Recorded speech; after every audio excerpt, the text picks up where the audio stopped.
Good evening, comrades. Good evening, wonderful people of Christchurch South and Christchurch East and across Barbados. I was reminiscing. The last time I spoke on this site, I believe we could count, and I told Weldon so earlier tonight, we could count the number of persons who were here by the tens. And if this is any indication, what we have in Sayers Court, which is the bastion of the DLP, if this is any indication, then we know where the mood is in Barbados. You would have heard my colleagues. You would have heard Margot, and she spoke very well. Spoke from the heart.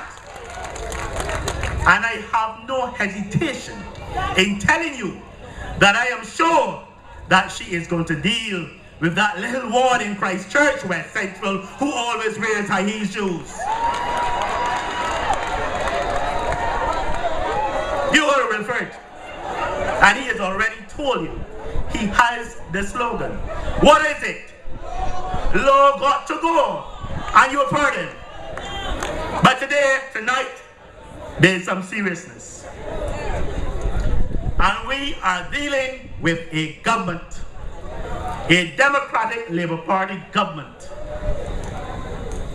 which I describe their management in the last 4.5 years as the Great Deception. The Great Deception. They have tricked you. As I drove here this evening, I reflected, reminisced on the days 4.5 years ago when I was a minister in the Owen Arthur regime, when there was nothing in that last year that we did that we were not criticized for. There was nothing. The tragic Arch Court collapse, we were criticized for that. Indeed, there was an earth tremor in November. I think some of you will recall that. Even that, the DLP said, was an indication that we were wicked and evil and that we were to be removed. I believe there was a reverend, I believe his name is Hewitt, preached a sermon which several of you might have attended on a Sunday when the 5 Democratic Labour Party candidates went to Christchurch Parish Church, perhaps for some of them the first time in their adult life. And he had the temerity to preach a sermon about winds of change blowing from the west, from the east, and coming across Christchurch and to St. Michael. But God is good. And those same winds have obviously taken a turn on him and have blown him away from the QH board and also from the CXC. Haven't heard from him since.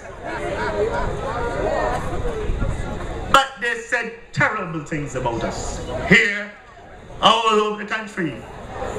We were busy defending our policies, speaking about a new hospital, a University College of Barbados, speaking about e-commerce, speaking about the integrated solid waste management project to transform Barbados, speaking about the economy, and speaking about the green economy that the Dems have now tried to take possession of. And every night, and indeed, we warned, our leader warned from March 2007, of the economic storms on the horizon. And every night, their mantra, the pillars on which their campaign was established, and you made a decision, was based on lowering the cost of living, families first, which as soon as David Thompson became ill in April 2010, that was the end of that. And the third leg was this thing about transparency and good governance. And it's during my speech tonight that I'm going to speak to this transparency and good governance and show and show the deception that the government of the Democratic Labour Party has imposed on you. They had all of the answers. They had all of the answers. And their main mantra, of course, and I must go to this, and you must pardon me if I quote from their manifesto, page 46, Pathways to Progress. The Democratic Labour Party has selected, and now you have to listen, a team of clean, caring, competent, and committed politicians who have signed on to a code of conduct that promises good governance. I don't think you all believe this. You cannot believe this. And if you did then, you certainly can't now. 4.5 years later, after all of their promises, what do they have to show? Can any one of you out there raise your hand tonight and objectively tell me that you are better off now than you were 4.5 years ago? I am looking. I am looking. The late David Thompson, on the night of his election victory, said, cost of living, cost of living, cost of living. And then immediately, in his first budget, inflicted $180 million of additional taxes on Barbadians. Removed the subsidy from fuel prices that we had kept in place to contain those rising prices. Raise your water rates by 60%. And he said this was going to improve the efficiency. And we heard about the efficiency. Electricity went up. VAT went up subsequently, and land taxes. And this was all in a bid to lower the cost of living. You understand what I mean by deception? This was all in the name of reducing the cost of living. And then they attempt to blame some global economic recession and the BLP. They have been controlling the reins of government in this country for 4.5 years. Have increased your VAT, have increased your water rates, have increased your land taxes, have removed your subsidy on diesel, and have the temerity to tell you that all of those increases and draconian impositions on you are due to some global environment and the BLP. What deception! What lies! And then you have an accidental prime minister. An accidental prime minister who has now gathered his voice, and he is speaking to these matters, and he is addressing his citizens of Barbados. He is like Julius Caesar. He is even waxing warm. He's quoting Virgil, and he is telling you about the history of the DLP. He wants to take Barbadians on a course in the history of the DLP. People are concerned about rising prices, unemployment, the economic difficulties facing this country. The business sector is confused. The health sector is up in arms. No international confidence in this country. And the Prime Minister is going to tell you that the DLP is the greatest party in the entire Western Hemisphere. And it brought you independence. And it brought you free secondary education. But you know what? There is a past history of the DLP. And there's a recent history of the DLP. And the last 4.5 years of the DLP is what should concern each and every one of you within earshot. But he is going to speak about these matters. And Tyrone is quoting Virgil. He is quoting Virgil. And he is speaking about evils, and he is speaking about the mother of all battles, and he is speaking about his opponents will be routed and put to flight. What is he talking about? Who could he be speaking about? The Eagle 11? The Eagle 11?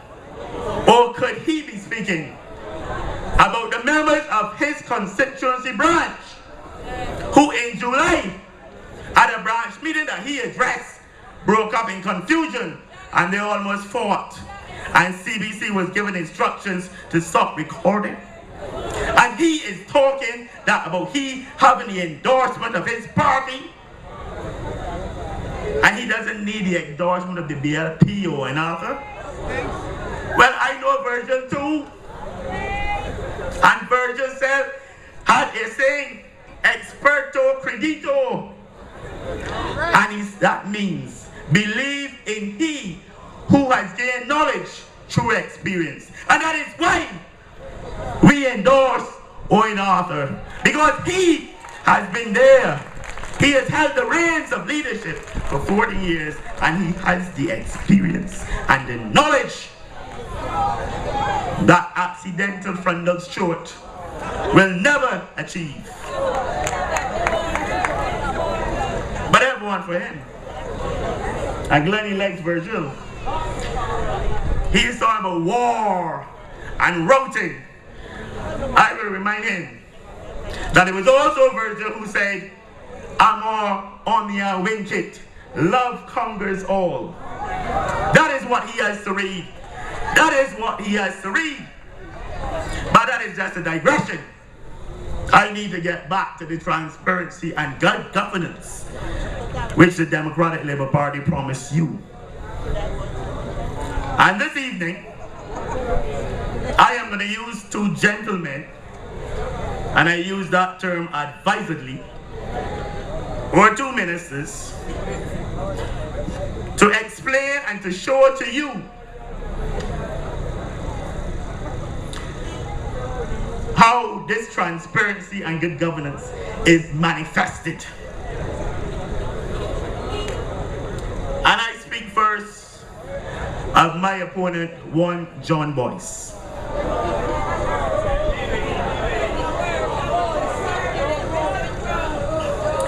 I know he's out there. He is always peeping and pimping.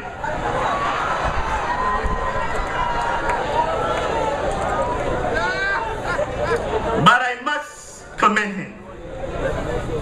I saw him, a photo of him in the newspaper someday last week, making a presentation at the end of a summer camp. And I commend him for the gesture. I also note that he's taken up golf. I am told that that can be a form of anger management. So having made that presentation at the end of the summer camp, I am now wondering when Mr. Boyce will find it within him to make a presentation to Miss Daisley's SAVE Foundation. I believe it is a foundation which has been doing some very invaluable work in terms of women who have suffered from spousal abuse. And I know he recognizes the importance of this work. And I'm looking forward to him perhaps making a presentation to that foundation. He has been described, not by me, I don't interact with him, so I don't know, by several of his constituents and members of staff as being rough, as being arrogant, as being contemptuous, as being spiteful, help me, as being hostile, as being obnoxious. Not me. That is what they say about him. You say he like what? He like his drinks? I don't know. As I said, I don't interact with him, so I don't know. What I do know about him, and what has been brought to my knowledge, and what I've been made aware of, and it's been brought to me, I don't know, that he's very caring.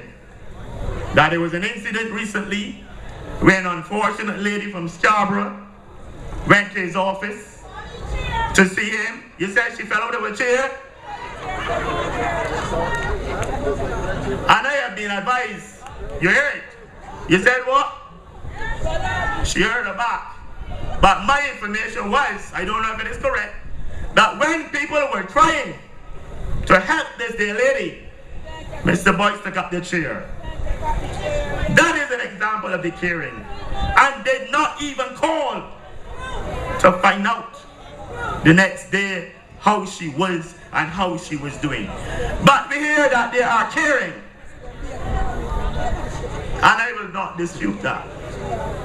I know that he's been able to get the constituency council in Christchurch South under the leadership of Reverend Carrington to do a lot of his work. I don't have a problem with that. What I wanted to stop doing, however, is every year trekking to Oistins at the opening of the Fishers Festival and giving these worthless mouthings about improvements. We as the BLP government knew what it was, what we were about in terms of Oistins and its development. Veronica, you know this road isn't good. We transformed the Bay Gardens. We changed the roof of the market. There were plans to refurbish the processing area. There were plans to upgrade the ice freezing section. And finally, in the area where the vendors sell, to upgrade that area, to put in showcases. Recognizing, and this is all encompassing, recognizing that with the signing of the EPA, that we had to be competitive. And if we sought to export food and fish to Europe, we would have to have certain phytosanitary standards in place. 4.5 years later, Mr. Boyce addressing you every year. And the only improvement, the only change, the only thing of significance has been the changing of the name of the market. Nothing else. And you talk about content. The people cares nothing about you. And these are caring and committed people. You understand what I'm speaking about?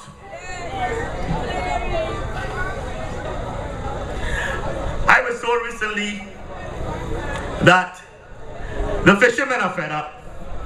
The vendors are fed up and frustrated. And in fact, one told me one day, Dr. Walcott, well, even the fish seem to be fed up with this government. Because since the change, we can't get fly fish, we can't get dolphin, they let it go on.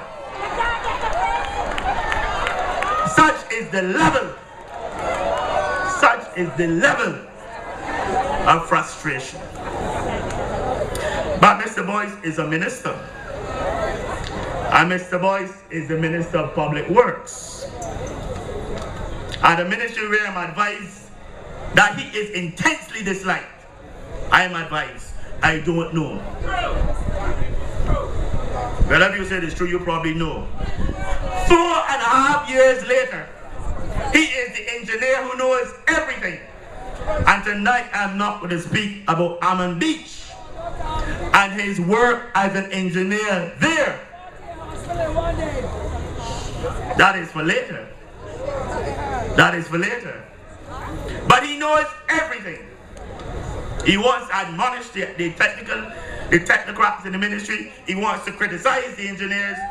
4.5 years later, mass congestion on our highways. Every morning, every night. And he knows everything. Mass congestion and a death trap at BT.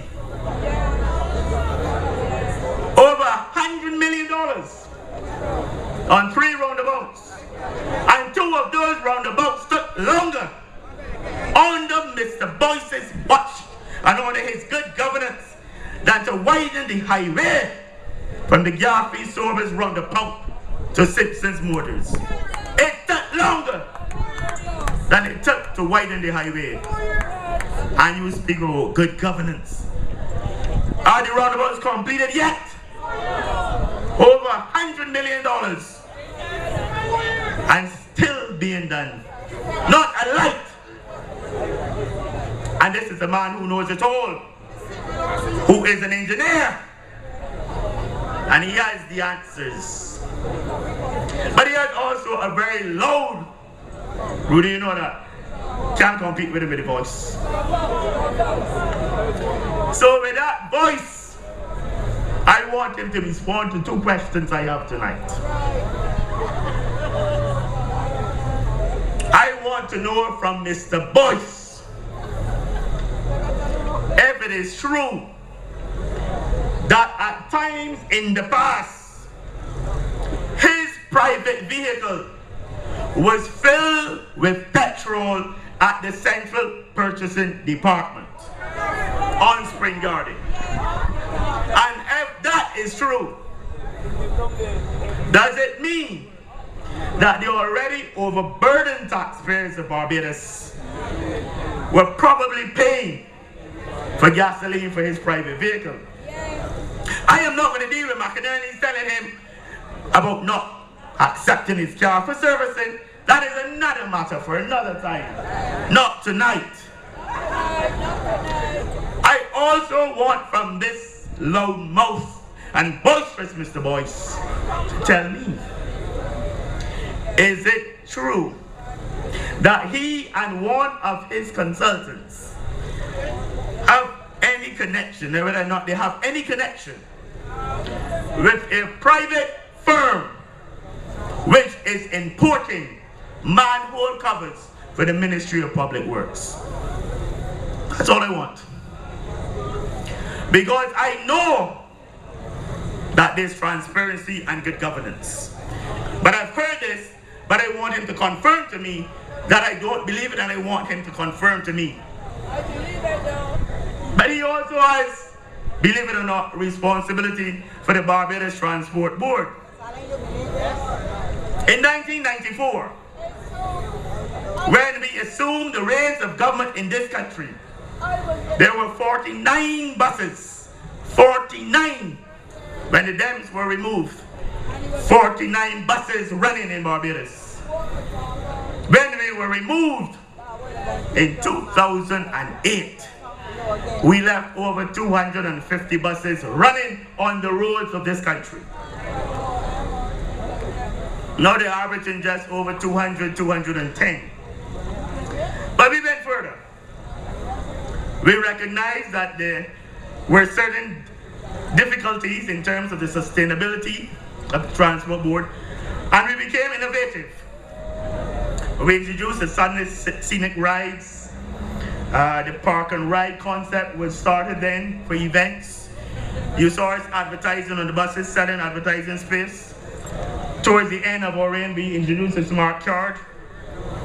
And significantly, back in 1998, we helped the former mechanics and workers in the workshop to establish UCAL, to empower these ordinary black people, black men and women that the DLP like to often speak about. Importantly, we thought it was important. They were given the equipment. It was created under the auspices of the union. Sir Leroy Trotman is the chairman, to empower those individuals. And there was a symbiotic relationship between the BTB, the Transport Board, and UCAL in terms of provision of services to allow them to grow, to allow them to come along. But you know what?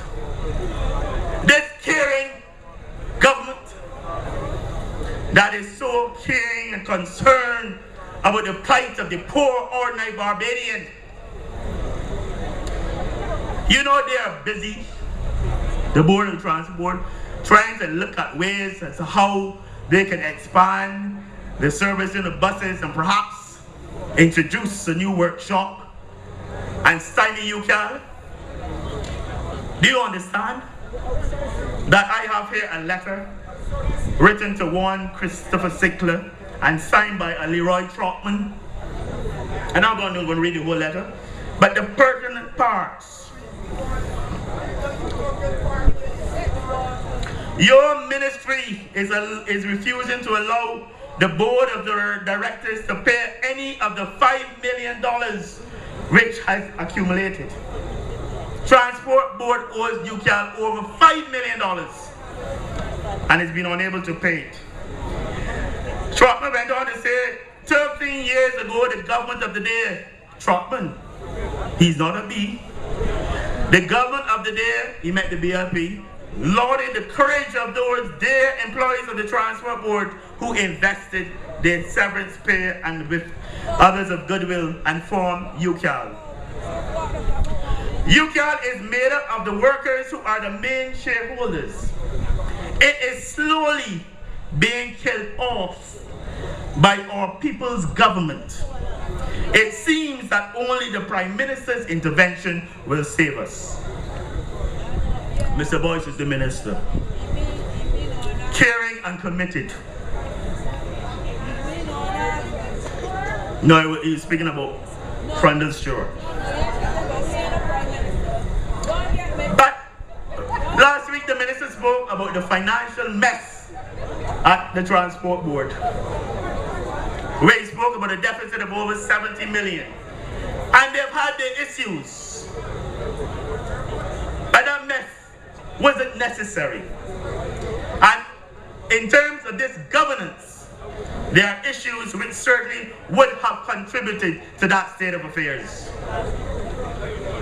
The selection of the new general manager. It is my understanding that the individual who was given the job was not shortlisted initially for an interview. That is my understanding. It is also my understanding that for whatever reason, she is often not at work. So we have a problem in terms of the leadership at the Transport Board. Then they went off on a trek hiring consultants. Do you know that Patrick Gollop is a consultant to the Transport Board? Getting a salary of about $6,000 a month from this ailing institution. Now tell me what sort of consultant he could be to the Transport Board. But we don't drink and drive. We don't advise drivers to do that. But I was even more surprised when I recognized that a certain Jetta Ince was a consultant a few years ago to the Transport Board. A financial consultant, can you imagine? He was the advisor. He was a consultant. They tell me $10,000 to $12,000 a month. And 2 years later, they find a financial morass. But he's an expert. But there are other matters. I think many of you are familiar with the uniform that the Transport Board workers wear. And there's a tradition that tenders are issued in the newspapers for the award of contracts to supply uniforms. And again, in terms of the good governance of the Transport Board, as manifested by John Boyce, they tell me it was a faulty tendering process. They awarded the contract to one manufacturer, paid them 50% upfront, and then on delivery. End result, the trousers were unsuitable. Poor material, ill-fitting, rejected, And now the Barbados Transport Board, ladies and gentlemen, has over 1,200 pairs of black pants to get rid of. Tens of thousands paid for this.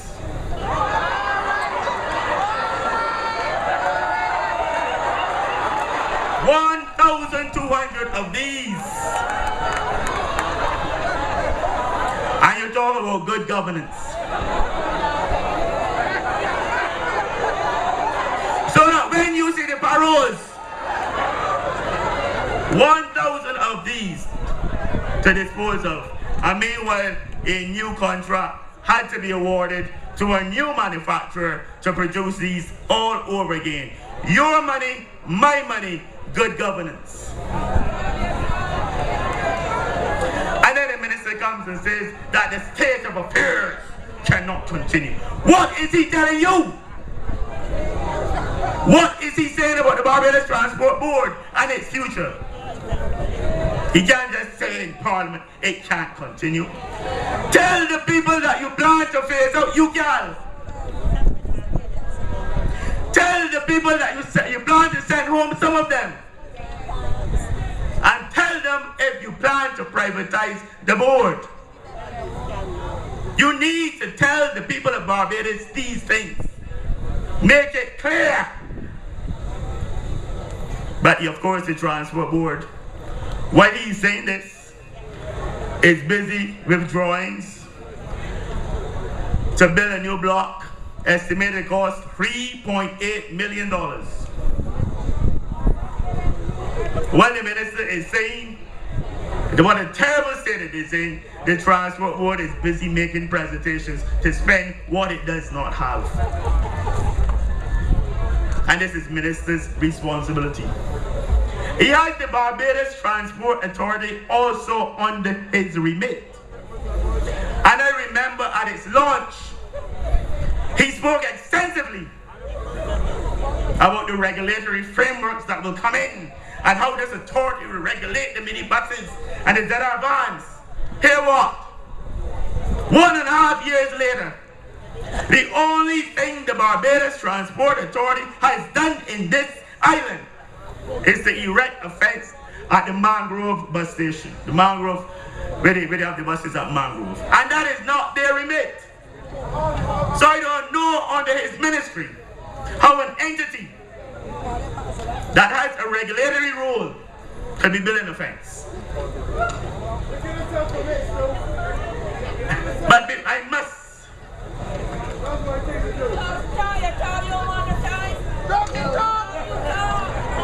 I need to speak to him a bit more, but I need to save some time for law.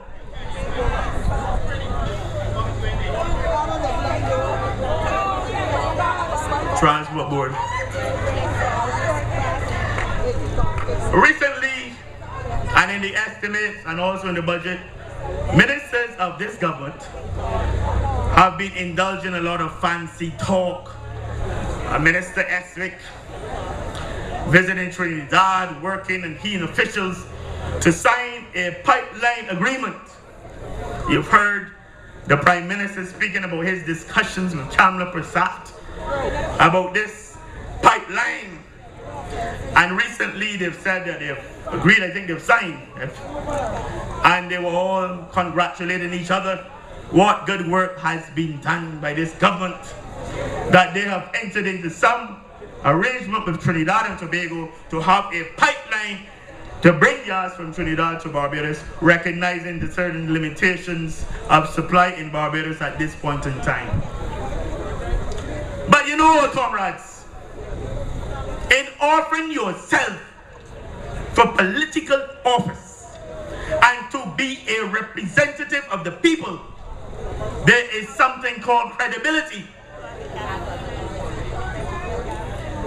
And I must speak to this as it pertains to Mr. John Boyce. Because I remember in 2007, when the Dems were holding their series of meetings, mass canvassing and meetings, They held one in Oistins. And this Mr. John Boyce, who was the DLP spokesman on energy, was extremely critical, as she was at that time Minister Liz Thompson, and her efforts to implement this agreement. And if you bear with me, I will quote this Mr. Boyce. On the 22nd of June 2007, Barbados Nation. And Mr. Boyce, and I need your help here, quoting Mr. John Boyce speaking in Oistins. How can a government, he was referring to us, not having settled the issue of a fishing agreement between Barbados and Trinidad and Tobago, be talking about having a pipeline running from Tobago to Barbados, and not understand the geopolitics of that investment must be sorted out. End of quote. You understand? Now the same Mr. Boyce in his cabinet all song and dance about this pipeline agreement, and there is no fishing agreement that he was speaking about that should be sorted out first. What hypocrisy. On the 5th of July 2007,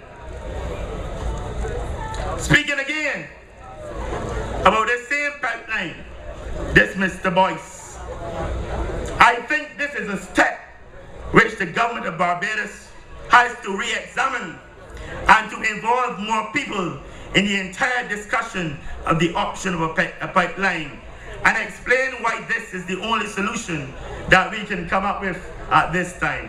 Mr. John Boyce, they have just signed the agreement. Where is this involvement of the people that he was speaking about that was necessary in 2007? And he went on to say that Minister Thompson has to explain to Barbadians why it is that the gas pipeline is a solution when it is, and I'm quoting Mr. John Boyce, the most expensive option, and it does not allow for a staged growth of natural gas usage. How times change, and people too. How credible is this Mr. John Boyce, who can say one thing in 2007 and then change completely his position 4 years later? Do you think there's any credibility within him? Do you understand why he does not deserve to be representing you? But I must take a few minutes and pay tribute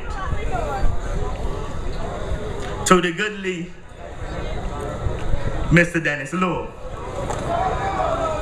I know he has no PhD, and I know he is no doctor. I am not into that lie.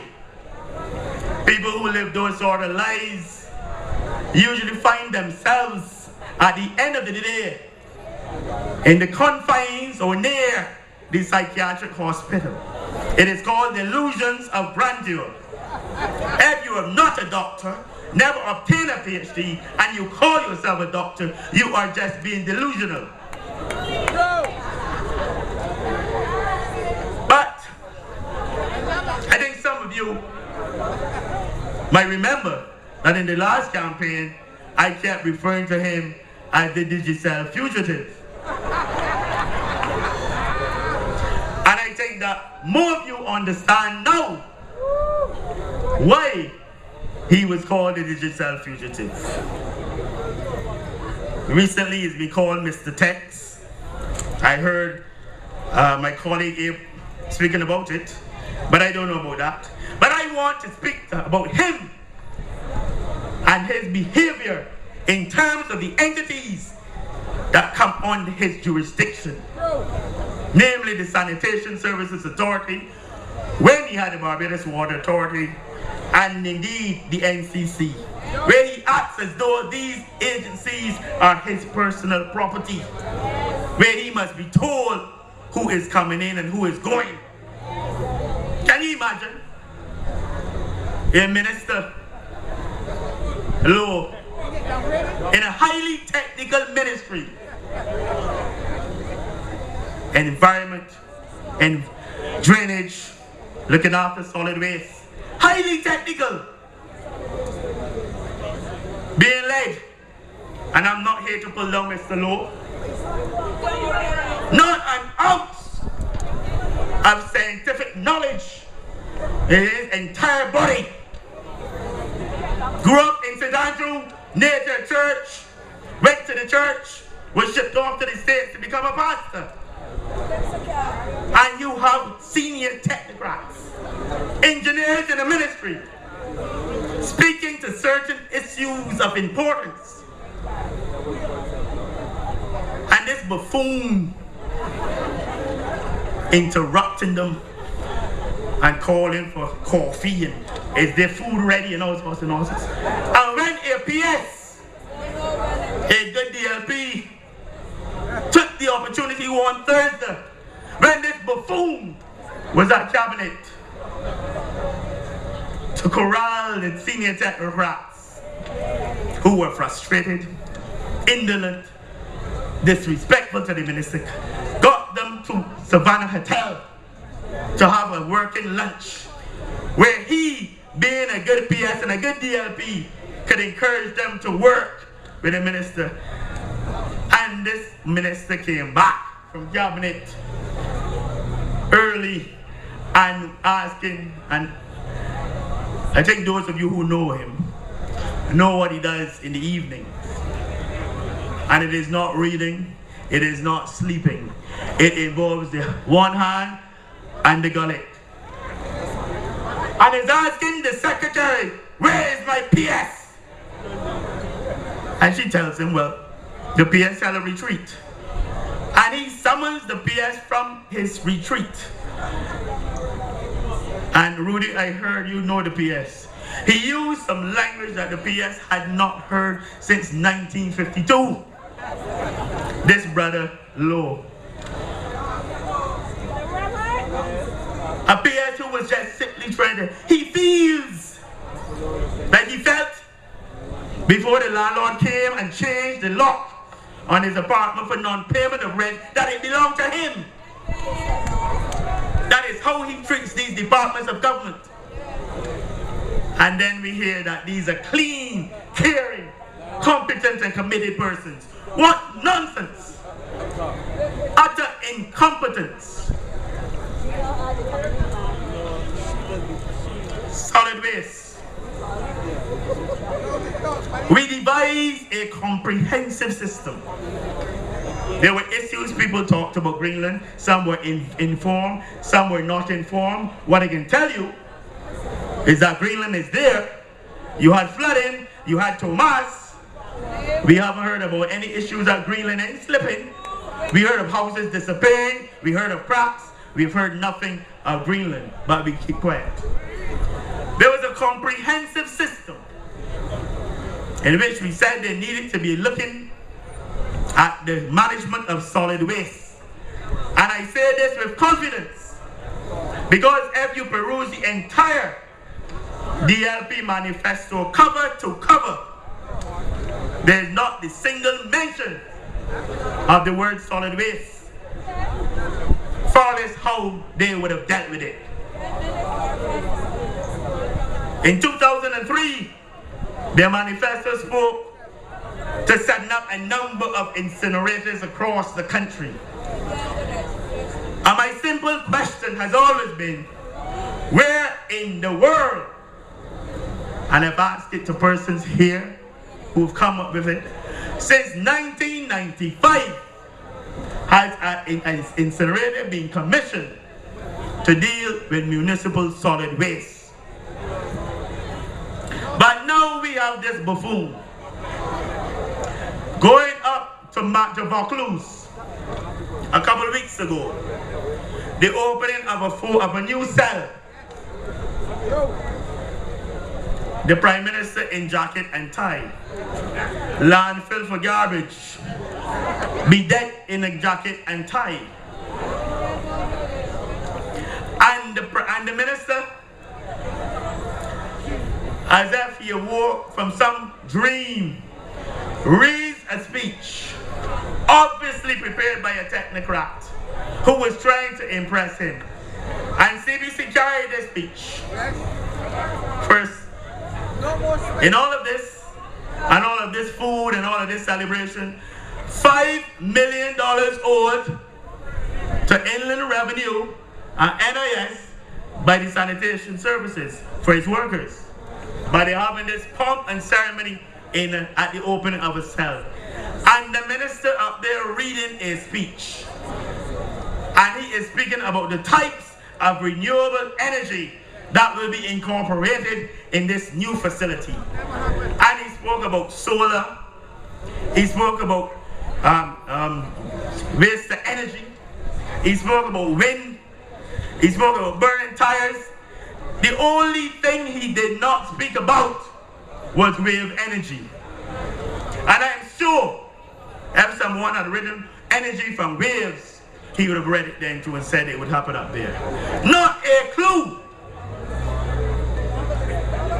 He was supposed to have a materials recovery facility where the garbage will be sorted into its various components for recycling. Land was to be acquired, 12 acres on site for the various entities involved in recycling to be established there, so that when the various components were separated, they will be there to do what they had to do. And bees were supposed to fall in there too. All of this was shelved. One moment we saw on television, Minister Lashley, Minister Sinclair visiting bees bottlers and speaking about land will be made available at Vaucluse for bees to be relocated. And guess what? They then acquired the wrong piece of land. They couldn't do it. So now they've moved to this swamp. And we have, I guess, time as this time goes on, we will hear more about this swamp. But of note, in terms of this comprehensive system, there were other components. And it is my understanding that a certain company is being paid as though a composting facility had already been built and was in operation. But there'll be time to speak about that. They've spoken about the young Abel spoke about the Barbados Water Authority audit. I'm not going to dwell on that. I'm not going to dwell on that. All I'm going to say is that it manifests the transparency and good governance again that they promised you. When an executive chairman, it is my advice and my understanding, and a consultant, again my understanding, who ran against Mayor Mortley last time, she's a consultant at Water Authority.